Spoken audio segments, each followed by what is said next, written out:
It's 5 years since I visited the Albert Memorial for one foot in the past. At the time, its future looked hopeless. Britain's most important 19th century monument in memory of Queen Victoria's beloved consort, Prince Albert, was quite simply rotting away. At the time the scaffolding went up, there was no commitment to repair Albert. There was even a plan to demolish it. But now, £11.5 million later, Albert is saved. The question is, will we like what we see?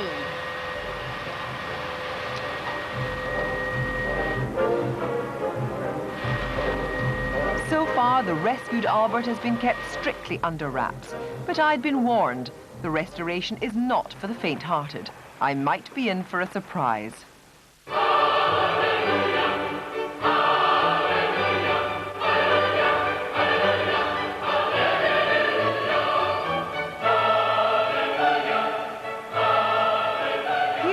The top, 200 feet up, and the colours are really shocking, especially the 23.5 carat gold.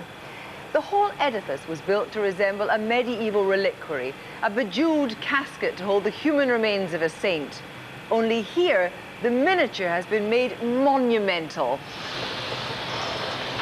Just restored and going back into place are the great virtues which dominate the upper half of the monument. Each weighs 1/3 of a ton, and there are 8 in all. I forgot a bit more, Mark. We'll just hold it for a second then. Okay, Mark, take it down. There are 4 Christian virtues: faith, hope, charity, and humility. And the 4 moral virtues: fortitude, prudence, temperance, and justice. Andy, this is humility. What are her main characteristics? Well, she's one of my favourites, humility. She was quite badly damaged originally. She's got a... Can I help you with that? Yeah, if you just keep... That's it, just put it to one. That's right. I can almost tear it now. She was badly damaged by a bullet hole that's gone through, and she lost her candle and flame.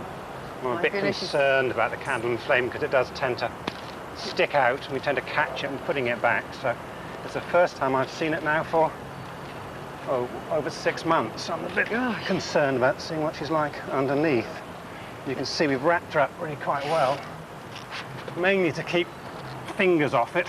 But why? What happens with fingers? Well, when the gilding is fresh, it damages quite easily. It won't damage so easily now because it's hardened up. This was gilded well over 18 months ago. So there we are, we can see her now. Try and get it off so you can see it actually. There you are. She's hooded, quite demure. I'm just a little bit too short for it, really. Why are you worried about the candle? Well, we caught it, I suppose, when we lifted it in place, and I know I've moved it, so I'm going to have to do another repair on it. I just want to see that it's not a major repair. Oh, that's not too bad. I was afraid. Can you see the top of it? There we go. Yeah, you can see where we caught it. And we've actually knocked it offline a bit. It does go back, and we'll have to re-rivet that. That's better.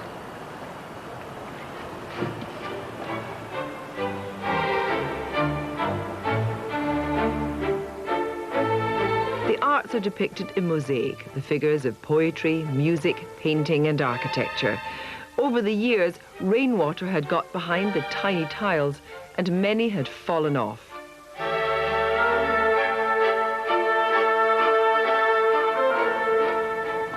Mosaics are made out of Venetian glass, and the colours are fantastic.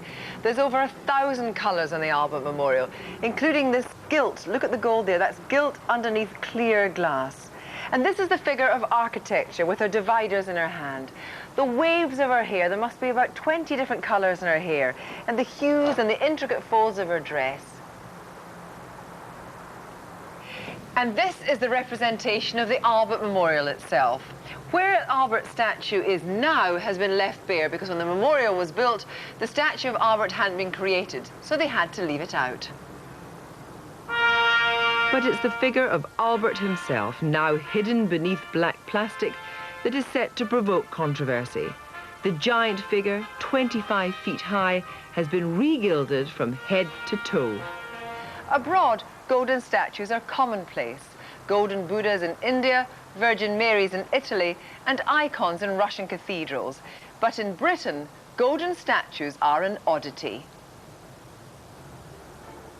Albert's gilding was stripped in 1915 as it was feared his gleam in the moonlight was attracting German Zeppelins.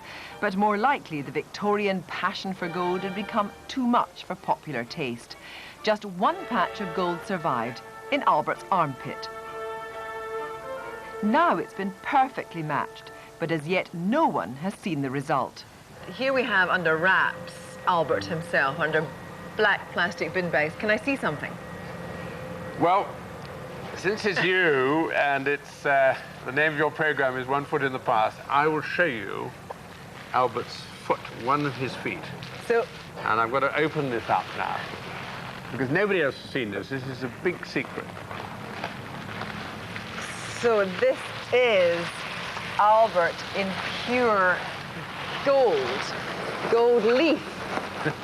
My word, an extraordinarily bright. It's almost kind of breathtakingly bright. Well, it's real gold, and he's gilded with 2 layers of double thickness.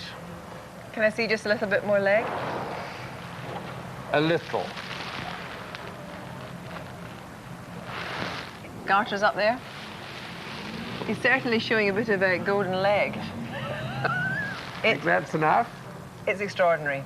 You need dark glasses. I think the opening will be a glittering occasion, don't you? What English heritage has done is brave.